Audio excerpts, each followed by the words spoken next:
जय हिंद। वंदे मातरम। आज हम जानेंगे राष्ट्रभाषा के रूप में हिंदी। वैसे तो हमारी राष्ट्रभाषा हिंदी नहीं बन पाई है, लेकिन राष्ट्रभाषा का मतलब क्या होता है वो मैं बताने का प्रयास करूँगा। किसी भी देश का सम्मान, देश का अभिमान, उसकी विशेष पहचान राष्ट्रभाषा होती है। यानी कि पूरे देश में बोली जाने वाली एक ऐसी भाषा जिसमें हर लोग, देश के हर नागरिक उससे कनेक्टेड हो, वह राष्ट्रभाषा कहलाती है। वैसे ही हमारे देश में राष्ट्रभाषा के रूप में हिंदी है, एक तरीके से मान लेते हैं, लेकिन औपचारिक रूप से इसको दर्जा नहीं प्राप्त हुआ है। लेकिन पूरे भारत में हिंदी हमारे लिए कम्युनिकेशन की भाषा है। इसका उपयोग किया जाता है कम्युनिकेट करने के लिए। तो देश की भाषा ही राजनीतिक, धार्मिक, सांस्कृतिक, आर्थिक कारणों से सार्वजनिक रूप में उपयोग की जाती है।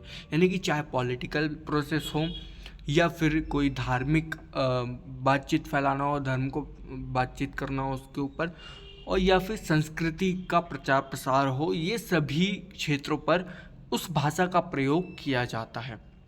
वो राष्ट्रभाषा का पूरे देश में उसकी मान्यता मिले। भाषा राष्ट्रभाषा का रूप तब धारण करती है जब उसका उपयोग उस देश का प्रत्येक व्यक्ति उसे जानता हो और उसे सहज रूप से स्वीकार करता हो। लेकिन हमारे देश में कई बार दक्षिण भारत के लोग जो है वो हिंदी को उतना नहीं समझ पाते, क्योंकि हमारा देश इतना विविधताओं से भरा हुआ है कि अलग अलग क्षेत्रों पे अलग अलग भाषाएं बोली जाती हैं। हमारे देश में भाषाओं का स्वरूप ही इतना सारा है, बहुत है। कहीं अवधी, कहीं बंगाली, कहीं गुजराती, कहीं दक्षिण में तमिल, कन्नड़, बहुत सारी मलयालम, भोजपुरी, मल्टीपल हमारे यहाँ भाषाएं बोली जाती है। लेकिन संविधान में 22 भाषाओं को दर्जा दिया गया है और हिंदी जो है कम्युनिकेट करने के लिए प्रयास कर रही है, संघर्ष कर रही है। हमारी हिंदी जो राष्ट्रभाषा हुई वह राजनीतिक और सांस्कृतिक कारणों से देश भर में प्रचलित हुई, क्योंकि जो भी पॉलिटिकल प्रोसेस होती है या संस्कृति होती है उसमें इसका प्रयोग किया जाता है।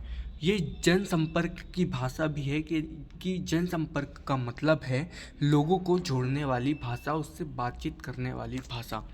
राष्ट्रभाषा का स्वरूप क्या है? राष्ट्रभाषा के रूप में हिंदी से तात्पर्य सर्वसाधारण से लेकर शिक्षित वर्ग तक सबके द्वारा समान रूप से प्रयोग किया जाने वाला। यानी कि चाहे वो अनपढ़ हो, चाहे गरीब हो, चाहे अमीर हो, चाहे शिक्षित हो या फिर अशिक्षित हो, सभी के द्वारा हिंदी का प्रयोग किया जाना सहज रूप से, सरल रूप से। इसका ये मतलब नहीं है कि कोई व्यक्ति शिक्षित है तो वो केवल ऐसे शब्दों का प्रयोग कर रहा है, वो जानता है, उसका मतलब नहीं है, वो राष्ट्रभाषा नहीं कहलाएगी।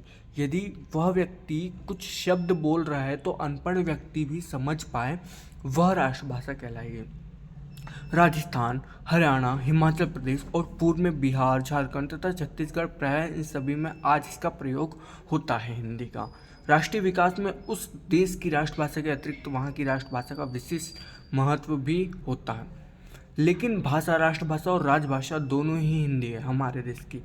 एक तरीके से मान लेते हैं हम राष्ट्रभाषा, राष्ट्र का मतलब ही मैंने एक वीडियो में समझाया था कि राष्ट्र का कॉन्सेप्ट होता है भावनात्मक रूप से कोई व्यक्ति अपने देश के प्रति जुड़ा होता है, स्वयं से जुड़ा होता है, वह राष्ट्र कहलाता है। राष्ट्र में भावना जुड़ी हुई होती है। लेकिन राज्य का कॉन्सेप्ट होता है स्टेट का, उसमें कानून से शासन चलता है, कानूनी व्यवस्था, कानूनी प्रक्रिया या फिर जो औपचारिक गतिविधियां होती है वो राज्य के अंतर्गत आती है। यानी कि हमारे देश में राजभाषा का दर्जा भी हिंदी को प्राप्त है। मेनली दो काम होते हैं, इंग्लिश और हिंदी चलती है, यानी कि कोई भी, और हर स्टेट की अपनी एक राजभाषा है। जैसे महाराष्ट्र की मराठी है, वो अपने मराठी में अपने जो भी डॉक्यूमेंट होते हैं वो बनवा सकते हैं, वहाँ पर जो भी पत्र लिखवाते सरकारी काम होता है वो चलता है। लेकिन हिंदी का भी सहज प्रयोग करना होता है। तो ये जो भी डॉक्यूमेंट वर्क होता है वो राज्य भाषा के अंतर्गत होगा। और जो कम्युनिकेट करने की बात होती है या फिर सभी को जोड़ने वाली एक भावनात्मक रूप से होती है, भावना, फीलिंग्स से जुड़ी हुई होती है, वो राष्ट्रभाषा कहलाती है। लेकिन फिर भी हिंदी अभी कई क्षेत्रों पर पिछड़ी हुई है। 1915 में भरूच से होने वाला गुजरात शिक्षा परिषद के अधिवेशन में सभापति पद में गांधी जी ने भाषण दिया। उन्होंने स्पष्ट किया कि भारत की राष्ट्रभाषा कैसे बन सकती है, राष्ट्रभाषा की क्या क्या विशेषताएं होनी चाहिए, वह भाषा राष्ट्रभाषा बन सकती है। जरूरी यह है कि भारत के अधिकांश लोग उस भाषा को जानते हो, मतलब कि ज़्यादा से ज़्यादा लोग उस भाषा को जानने वाले होना चाहिए। गांधी जी के बारे में हम जानते हैं कि गांधी जी हमारे देश के राष्ट्रपिता कहलाते हैं, क्योंकि उन्होंने हमारे देश की आज़ादी के लिए कई अहिंसात्मक गतिविधियों को अपनाया और हमारे देश में स्वतंत्रता आंदोलन चलाया, जिसके कारण हिंसा के तरीके से नहीं बल्कि अहिंसा के माध्यम से उन्होंने स्वतंत्रता दिलाने में सहयोग किया। तो उनके अनुसार ज़्यादा से ज़्यादा लोग हिंदी उस भाषा को जानना चाहिए, वह राष्ट्रभाषा कहलाएगी। उस भाषा के जरिए भारत के लोग आपसी धार्मिक, आर्थिक और राजनीतिक व्यवहार संभव होने चाहिए। यानी कि जो भी धार्मिक गतिविधियां हैं, आर्थिक गतिविधियां हैं, ट्रेड, ये सब कम्युनिकेट करने के लिए या फिर पॉलिटिकल प्रोसेस जो भी आ रही है वो सक्षम होनी चाहिए उस भाषा में। वह भाषा राष्ट्रीय उपयोग के लिए सरल होनी चाहिए। नेशनल में यदि कोई मोदी जी भाषण दे रहे हैं किसी भाषा के माध्यम से, तो पूरे देश के लोग उस भाषा को समझना चाहिए, उस जानना चाहिए, वह राष्ट्रभाषा कहलाएगी। राष्ट्रभाषा न तो अधिक संस्कृत निष्ठ होनी चाहिए, न ही फारसी निष्ठ।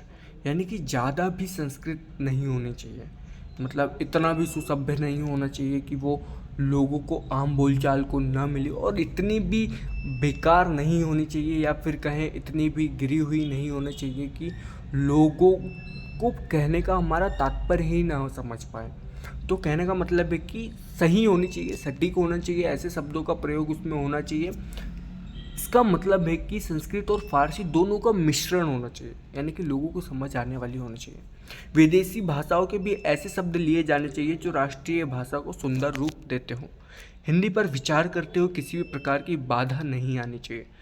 गांधी जी के अनुसार इनमें एक भी लक्षण नहीं है अंग्रेजी भाषा में, क्योंकि अंग्रेजी भाषा ज़्यादातर अंग्रेजी शब्द होते हैं, उसमें आम जनता नहीं जानती है।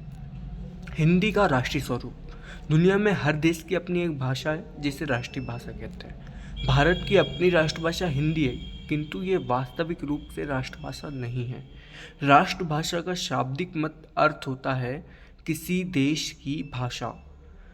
अब देख लेते हैं कि राष्ट्रभाषा हिंदी का चुनाव कैसे हुआ। भारत एक विशाल और विविधताओं से भरपूर देश है।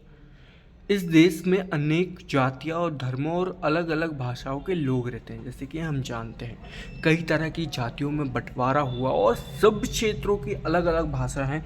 जैसे मैं गिनाऊँ तो बुंदेली, बघेली, उर्दू और संस्कृत, गुजराती, राजस्थानी, मराठी, छत्तीसगढ़ी आती हैं, देहाती, खड़ी बोली, कन्नड़, तमिल, मल्टीपल ऐसी लैंग्वेजेस है। और हमारे यहाँ अलग अलग धर्म भी है, हिंदू, मुस्लिम, सिख, ईसाई, पारसी, बौद्ध, जैन, सबकी अपनी अपनी मान्यता भी है। और इन सब में एकता बनाए रखना ज़रूरी है। अलग अलग भाषाएं होने से एकता टूटने का भी खतरा रहता है, क्योंकि जब हमारे देश में सबसे पहला जो राज्य बनाया गया आंध्र प्रदेश, वो भी भाषा के आधार पर ही बनाया गया था। हमारे देश में भाषा के आधार पर ही स्टेट बटे हुए हैं। महाराष्ट्र में मराठी, गुजरात में गुजराती, राजस्थान में राजस्थानी, बिहार में बिहारी, तो ऐसे भाषाएं बटी हुई हैं। 14 सितंबर 1949 को भारतीय संविधान द्वारा एक मत से निर्णय लिया गया कि हिंदी ही भारत की राजभाषा होगी, यानी कि राजभाषा बनाया गया, न कि राष्ट्रभाषा। इसमें सबसे ज़्यादा डिबेट चली है भाषा को लेकर, क्योंकि भाषा सब अपनी अपनी भाषा को महत्व देते हैं। मातृभाषा जो होती है, हम बचपन से जो अपनी मातृभाषा में हम अब्बा कहते हैं, कोई अम्मी कहती है, कोई पापा कहता है, कोई बाबू कहता है अपने पापा को, है ना, अलग अलग तरीके से कहा जाता है, बापू कहते हैं कुछ, तो ये मातृभाषाएं होती है। लेकिन हिंदी को राष्ट्रभाषा या राजभाषा का दर्जा दिया जाना एक प्रयास रहा है। राजभाषा के रूप में हिंदी को स्वीकार कर लिया गया, लेकिन राष्ट्रभाषा के लिए संघर्ष कर रही है। 14 सितंबर को हिंदी दिवस मनाया जाता है। राष्ट्रभाषा का महत्व क्या होता है कि ये देश की एकता को बनाए रखने के लिए ज़रूरी होता है। वर्तमान में हिंदी क्या है, आज़ादी के इतने वर्ष के बाद भी आज पूरी दुनिया में हिंदी का प्रचार प्रसार भारत द्वारा किया जा रहा है, लेकिन आज भी ये पूरी तरह से राष्ट्रभाषा नहीं बन पाई है। तो ये था हमारा राष्ट्रभाषा के रूप में हिंदी। आई होप आपको समझ आया हो, एंड वीडियो अच्छा लगा हो तो लाइक करें, कमेंट करें, और थैंक यू सो मच, बने रहें।